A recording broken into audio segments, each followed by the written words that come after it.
When Manchester United travelled to Anfield on Sunday, not even the most optimistic Liverpool fan would have thought that their side will fire 7 goals past their arch rivals. The high-flying United were on an 11-match unbeaten streak. They even ended their 6-year trophy route with a EFL Cup title, and there were even talks of a quadruple. But with this 7-0 thumping, has Liverpool given United a reality check? That's the question that we are asking on this live. Hello and welcome. You have tuned into WION Sports Extra. I am Nikhil Mathur, and I'm joined by my colleague Vidur Kathuria, who's a big Liverpool fan, and making his debut on this live is Shubhashish Nandi, who again is a Liverpool fan. Where's Digvijay? He's definitely celebrating this win somewhere. I mean, he's on his leave, but he must be celebrating this win. Yeah, he's on leave, but we have a more than able replacement for him in Shubhashish Nandi, who's making his debut. So, coming back to the match, 1-0 at half-time, United were looking good, 1-0, they had better opportunities. What happened in the second half? Oh, it was just an utter capitulation from United's part. I mean, rarely do we see a match where a team concedes 6 goals in one half. And some of the defending from Manchester United's part was just plain comical. I mean, especially the second goal. They had 3 to 4 chances to clear the ball, and they couldn't. And that too inside the D. But of course, credit has to be given to Liverpool. I mean, this was by far their best performance of the season. In fact, first half you can say that United were maybe slightly just edged it. Yeah, for the 10-15 minutes they were actually playing better than Liverpool, but I mean, I don't know what Jurgen Klopp told the Liverpool players. I hope he continues to do that. I mean, yeah, but this was like an exception. I don't think we'll see a match like this anytime soon in any top flight match. I mean, but having said that, performances from United's part, their defense has been a slight concern in recent times. So as some of the Manchester United fans are pointing out on social media, this has been coming, not maybe to this extent, but yeah, it was an extraordinary night of football. I don't think we'll see a night like this with two big teams, anytime soon. How big is this a win for Liverpool? I mean, it is big. It is obviously big. I mean, it is a boost for the entire squad. I mean, considering the way they have been playing. I mean, right now Liverpool are on 5-game unbeaten streak, and they haven't conceded in 5 games. I mean, I hope they take this in the Premier League. In the Premier League, obviously. Can't I forget the 5-2 thrashing? Yeah. So I hope they take this forward, because the next match is against Bournemouth. They actually played well against Arsenal last weekend. Yeah. So I just hope that they don't, go into that match overconfident and then end up losing the streak. Erik Ten Hag has usually got his tactics spot on, be it Barcelona or again most of the teams. But do you think playing Bruno Fernandes on the left-hand side, where he could have easily put Rashford in, Trent has issues with his defending, that's one thing that Ten Hag missed? I think that Ten Hag, as you rightly pointed out, that so far he's got things right, and he has been given credit for it. You can argue that he probably got his tactics slightly wrong. Obviously, in hindsight, you're obviously going to say that, but the finger has to be pointed at the players. Bruno's performance last night was, people are calling it embarrassing. The reports in the British media, the way he conducted himself in the match, which he has got that reputation of, constantly complaining to referees. Of course, he is a very, very good player, and his performances speak for themselves. But he has got a tendency to complain to the referees. And last night, I think the commentator also pointed that out, that he wasn't really playing or interested in playing, but complaining to the referees. And not one, especially in the second half, not one Manchester United player can come out of that and say that can hold their heads high. And they have been praised over their performances over the last 9 months or so. Casemiro, Rashford, who's in great form, especially after that high of that win against Barcelona. I think this could actually work for them heading into the business end of the season, because they sort of might have needed it, because there was talk of them being in the title race, which obviously I think will die down. It's not impossible. Not impossible, but I think just the fact that they are comfortably in the top four, there's no hiding from it. This is still a very good season for United, but I think this result will certainly affect the players mentally a little bit. As Vidur said, this performance will definitely affect them. I think next they are playing Real Betis in the Europa League. Will this be a point where the season goes downhill for United, or will they bounce back? What are your thoughts? I mean, it's too difficult to say. I mean, a 7-0 loss against Liverpool at Anfield, it will affect any player. I mean, especially for a Manchester United player. But against Real Betis, you obviously think that United are the favourites, but it will all depend on the first 20-25 minutes, how they actually play. Otherwise, I mean, Real Betis, since they have qualified for the knockouts, they must be good as well. But then, I don't know. No, another thing that I have noted is that Erik Ten Hag likes to go toe-to-toe with the big teams. Like, they went to City, they lost. With Arsenal, they played well, but again, Arsenal nicked it. And against Liverpool, these teams are good, especially at their homes. They are really good. They can hit you on the counter. Was it fair? Like, does United have the squad to go toe-to-toe with, teams who are comparatively better than them in terms of quality? I think this in hindsight we probably can say this, but otherwise, coming into the game, United definitely, you would say, were an informed team. So I think they can go toe-to-toe with Liverpool, especially the way Liverpool have been performing this season.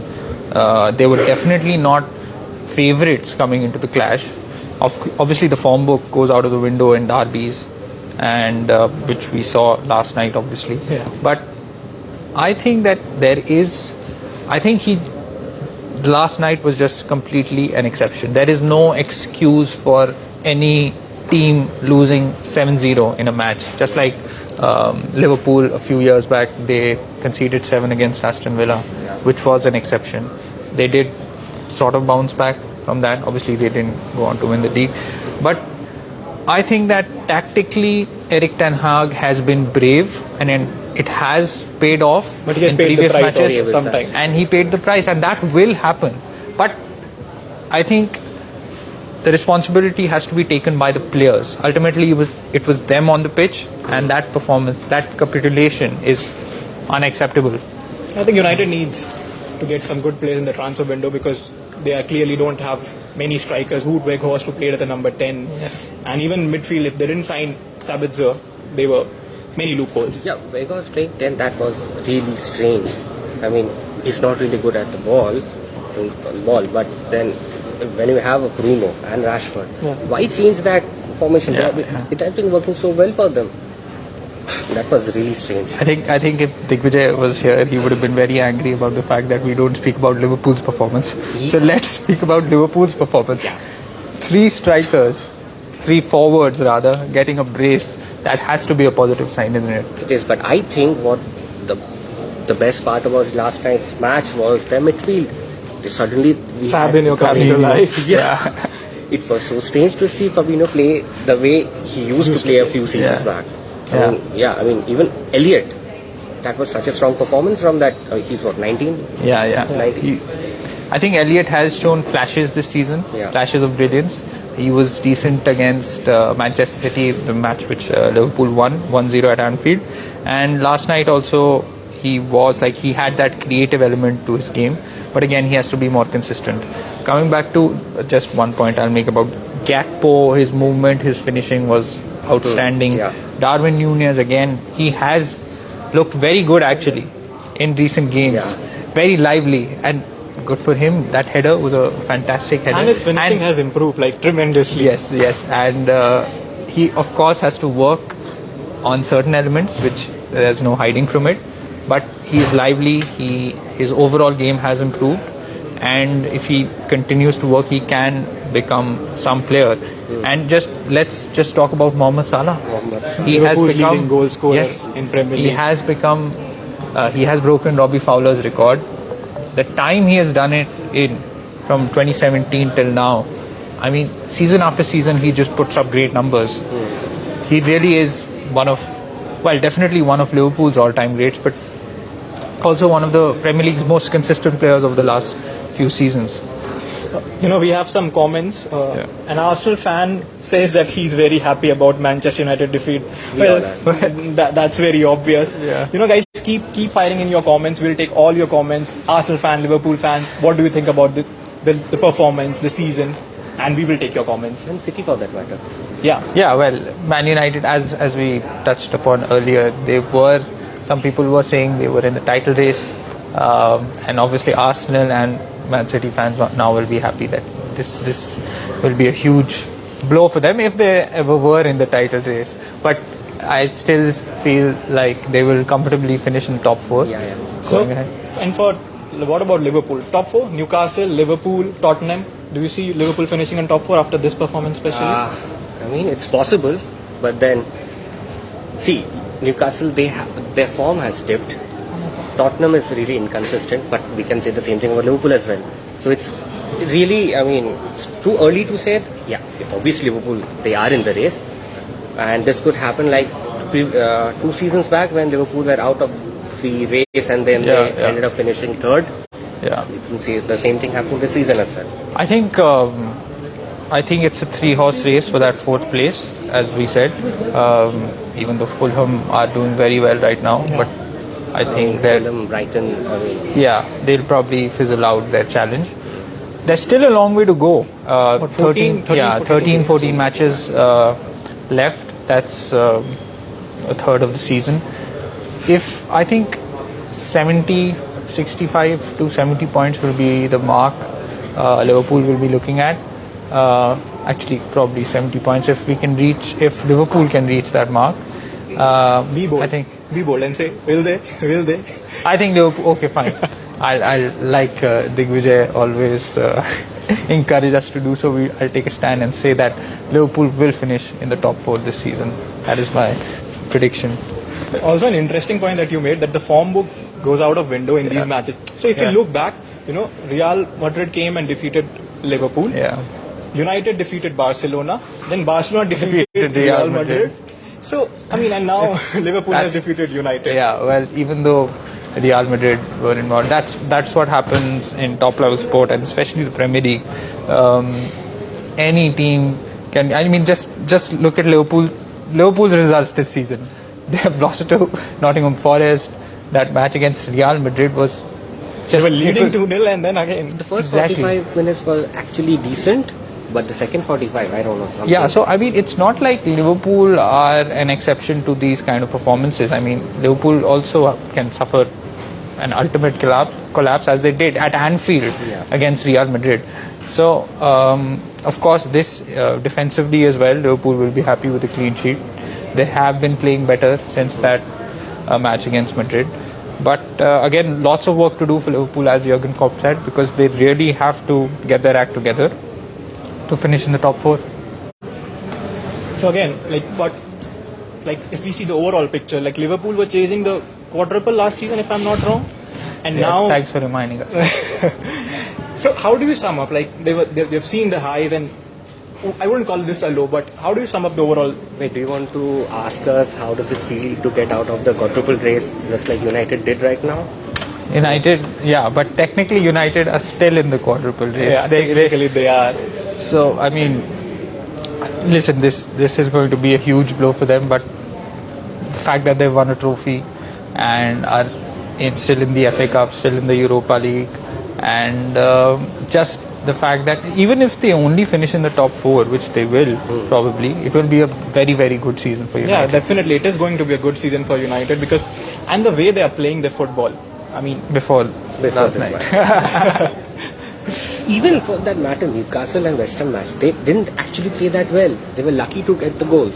The West Ham match, which I saw, I mean, the first goal was, the equalizer was an own goal. After that, they had to wait for another 30 odd minutes to get the equalizer. I mean, 2-2 when Garnacho scored. It was Yeah. 90th minute. Yeah. So they were not really playing that well. Yeah, definitely. Yeah. Just a word on Arsenal. What a match they were involved in on Yeah. Saturday, and there is real feeling and belief now, especially after that match, if there wasn't before, that this could be the season where we finally call Arsenal Premier League champions. But many are saying that, City have the experience, to do it and take it to that level. Of course. Arsenal may catapult in the later stages, but so far they've come back against United and yesterday as well. So there is that mentality of winning the title. Of course,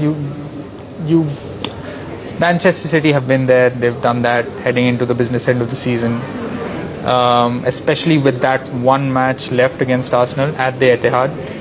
You might say that they have, but even if they win that match, Arsenal still have some sort of a 2-point gap, a 2-point lead. So it just the way they have kept picking up points this season, and it could happen. It could happen. Yeah. So do we have any more questions?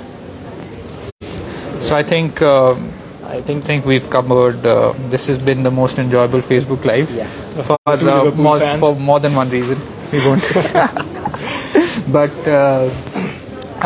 do tune in to our show at 6:30 p.m. IST. Of course, we're going to be doing an in-depth analysis of this match, and there is tennis action. Djokovic has officially now pulled out of the Indian Wells Masters because of his vaccine status, and there is NBA, big match. Yes. Stephen Curry has returned for the Warriors, but he was on the losing side against the Los Angeles Lakers. And we have women's IPL action. Women's IPL, great start to the tournament. Yeah, actually. 2 very exciting matches yesterday. So That's about it. No, I mean, I guess we have covered almost everything. Yeah. And of course, we'll be back for Tomorrow. our WION Sports Extra Facebook Live. Again, it'll be the three of us without our sports editor who is holidaying in Corbett. See you tomorrow at 2:30 p.m.